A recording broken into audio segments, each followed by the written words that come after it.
দেখছেন এই মুহূর্তে নিউজ বেঙ্গল 24। শুরুতেই হেডলাইন্স। বাংলা নিয়ে জমাটি এক্সিট পোল ঘিরে চর্চা সীমাহীন, শেষমেশ মুখ খুললেন মুখ্যমন্ত্রী। কুখ্যাত ডায়মন্ড হারবার মডেল সিসিটিভি ঘুরিয়ে ভোট লুট অভিষেক গড়ে ভিডিও ফাঁস করলেন শুভেন্দু। রাজ্যে কটি আসন পাবে তৃণমূল জানিয়ে দিলেন দেব। মনোবল ফিরে পেলেন কর্মীরা। একাধিক কেন্দ্রে বিশেষ দায়িত্বে তৃণমূল নেতারা। গণনায় কড়া নজরের নির্দেশ অভিষেকের। অভিজিৎ গঙ্গোপাধ্যায়ের হার নিশ্চিত, হুঙ্কার দেবাংশুর। শুনছিলেন হেডলাইন্স, এখন বিস্তারিত। তার আগে চ্যানেলে নতুন হয়ে থাকলে অবশ্যই চ্যানেলটিকে সাবস্ক্রাইব করে পাশের বেল বাটনটি অন করে দিন, আর ভিডিওটিতে একটি লাইক দিতে ভুলবেন না। বাংলা নিয়ে জমাটি এক্সিট পোল ঘিরে চর্চা সীমাহীন, শেষমেশ মুখ খুললেন মমতা। লোকসভা ভোট শেষ হতেই একের পর এক এক্সিট পোল প্রকাশিত। বিভিন্ন এক্সিট পোলে সারা দেশের পাশাপাশি পশ্চিমবঙ্গ নিয়েও নানা বিশ্লেষণ উঠে এসেছে। বাংলা নিয়ে তৈরি হওয়া একাধিক এক্সিট পোল সম্পর্কে এবার নিজের মতামত প্রকাশ করলেন মুখ্যমন্ত্রী মমতা বন্দ্যোপাধ্যায়। TV9 বাংলাকে দেওয়া এক্সক্লুসিভ সাক্ষাৎকারে মমতা বন্দ্যোপাধ্যায় বলেছেন, ওই এক্সিট পোলগুলি 2 মাস আগেই তৈরি করে রেখেছিল, ওগুলো সব বিজেপির তৈরি করা। লোকসভা নির্বাচনের পর প্রকাশিত এক্সিট পোলগুলি ফেক বলে মন্তব্য করেছেন তৃণমূল সুপ্রিমো। বেসরকারি ওই সংবাদ মাধ্যমকে দেওয়া সাক্ষাৎকারে মমতা বন্দ্যোপাধ্যায় বলেছেন, এর আগে 2016, 2019, 2021 সালের এক্সিট পোলও দেখেছি, কোনোটাই মেলাতে পারেনি, কারণ ওগুলো সব বিজেপির তৈরি করা। মিডিয়াকে খাইয়ে দেওয়া হয়েছে। এক্সিট পোল তৈরি করে রাখা হয়েছিল, সেই কোম্পানিটাও বিজেপির কোম্পানি। এক্সিট পোল নিয়ে প্রতিক্রিয়া দিতে গিয়ে তৃণমূল নেত্রী আরও বলেছেন, ভোটটা যদি মেশিনেই হয়, ভোটটা যদি গোপনেই হয়, তবে তা জানা গেল কি করে? আমরা জানবার আগে, কাউন্টিং হওয়ার আগেই মিডিয়া কি করে বলে দিচ্ছে কে কোনটায় জিতবে, কে হারবে?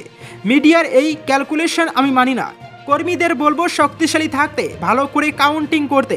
এরই পাশাপাশি কেন্দ্রে ইন্ডিয়া জোটের ক্ষমতায় আসার সম্ভাবনা নিয়েও মুখ খুলেছেন মমতা বন্দ্যোপাধ্যায়। তার কথায়, অন্য রাজ্যের তথ্য আমার কাছে নেই, তবে নিজের রাজ্যের কথা বলতে পারি। সিটগুলো নিয়ে পর্যন্ত বলে দিচ্ছে যে এই সিটে কে হারছে, ওই সিটে কে হারছে। তার মানে কি বিজেপির কাছ থেকে টাকা নিয়েছিল? জানলো কি করে কে কোনটায় জিতছে, কে কোথায় হারছে? কেন্দ্রে ইন্ডিয়া জোটের সরকার হলে সেই সরকারকে তৃণমূল সমর্থন করবে বলে আগেই ঘোষণা করে দিয়েছিলেন তৃণমূল সুপ্রিমো মমতা বন্দ্যোপাধ্যায়। কংগ্রেসের সঙ্গে এ রাজ্যে তৃণমূলের সম্পর্ক ভালো নয়, তবে বাংলায় হাত শিবিরের সঙ্গে জোড়াফুলের সম্পর্ক ইন্ডিয়া জোটকে সমর্থনের ক্ষেত্রে অন্তরায় হয়ে দাঁড়াবে না বলেই মনে করেন তৃণমূল সুপ্রিমো। এ প্রসঙ্গে টেলিফোনিক ওই সাক্ষাৎকারে মুখ্যমন্ত্রী বলেছেন, জাতীয় স্তরে এটা অন্তরায় হয়ে দাঁড়াবে না যদি না CPM নাক গলায়। একটা জিনিস আমার খারাপ লাগে, ইন্ডিয়ায় সবাই ঠিকঠাক চলছে, ঠিকই আছে, আমি ওদের সমর্থন দিয়েছি, CPM কেন ওদের মুখপাত্র হবে? এই জায়গাটাতেই আমার প্রশ্ন আছে। কুখ্যাত ডায়মন্ড হারবার মডেল সিসিটিভি ঘুরিয়ে ভোট লুট অভিষেক গড়ে ভিডিও ফাঁস করলেন শুভেন্দু অধিকারী। শনিবার 7ম দফার ডায়মন্ড হারবারে ভোট গ্রহণ হয়েছে। তৃণমূল কংগ্রেসের সাধারণ সম্পাদক অভিষেক বন্দ্যোপাধ্যায় এই কেন্দ্রের প্রার্থী। প্রথম থেকেই জয়ের ব্যাপারে আত্মবিশ্বাসের সুর শোনা গিয়েছে তার গলায়। এবার ভোট মিটতেই TMC সেনাপতিকে ফালাফালা আক্রমণ করলেন শুভেন্দু অধিকারী। এদিন ফলতা বিধানসভার 144 নং বুথের একটি ভিডিও দিয়ে অভিষেকের ডায়মন্ড হারবার মডেলকে নিশানা করেন নন্দীগ্রামের বিধায়ক। সেই ভিডিওর সত্যতা যাচাই করা হয়নি। শুভেন্দু অধিকারী সেটি শেয়ার করে নাম না করে আক্রমণ করেছেন অভিষেককে। সেই সঙ্গেই সরাসরি নাম নিয়েই এক IAS এর দিকে আঙুল তুলেছেন তিনি। শুভেন্দু লেখেন, কয়লা ভাইপো ভয় পেয়েছে, সেই কারণে ভোটের দিন সব ধরনের অনৈতিক কার্যকলাপ করেছে।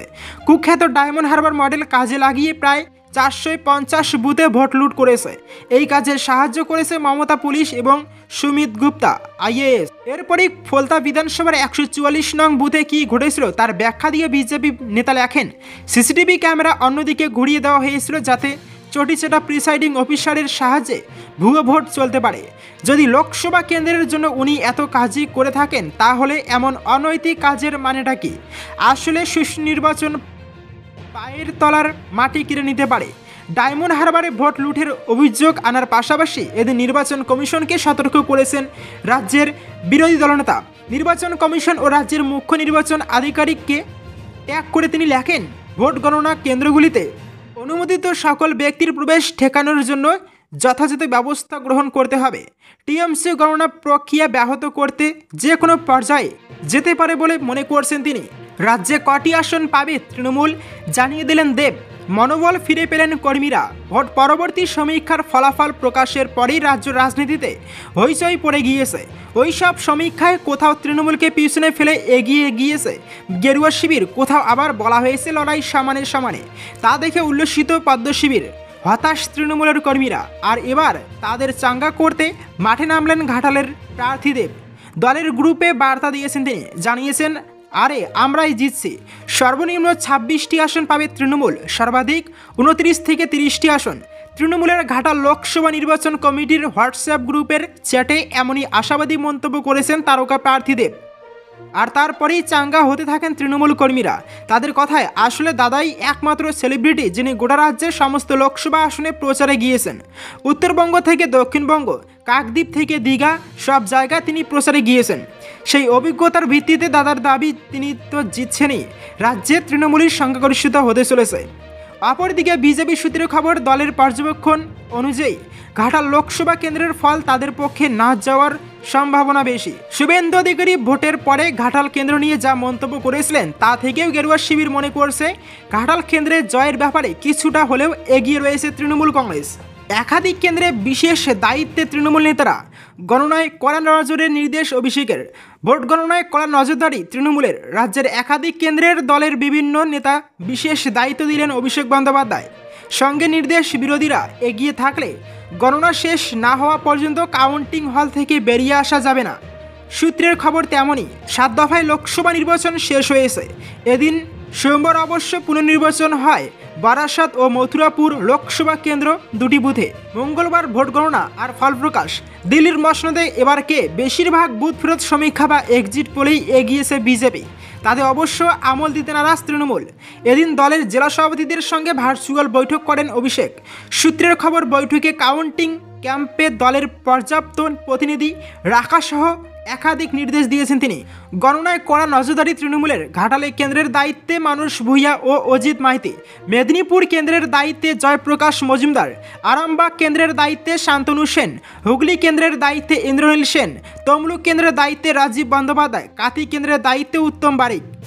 দক্ষিণ কলকাতার ভোটার অভিষেক। এদিন শনিবার ভবানীপুরের মিত্র ইনস্টিটিউশনে ভোট দেন তিনি। বলেন, 9 নিয়ে আশাবাদী। আগের বারও জিতেছি, সারা বছর কাজ করেছি। 7ম দফার ভোট ছিল কলকাতা সহ 24 পরগনার 9 কেন্দ্রে। সমস্ত এক্সিট পোলের উল্টো আভাস। এআইয়ের সমীক্ষায় ব্যাকফুটে বিজেপি। বিভিন্ন সংস্থার এক্সিট পোল নিয়ে আলোচনায় যখন চায়ের কাপে তুফান উঠছে, ঠিক তখনই দেশের লোকসভা নির্বাচন নিয়ে চাঞ্চল্যকর সমীক্ষা করল কৃত্রিম বুদ্ধিমত্তা। ভারতে এই প্রথম কৃত্রিম বুদ্ধিমত্তা তথা এআই দিয়ে সমীক্ষা বুথ ফেরত করালো সর্বভারতীয় সংবাদ মাধ্যম জি নিউজ।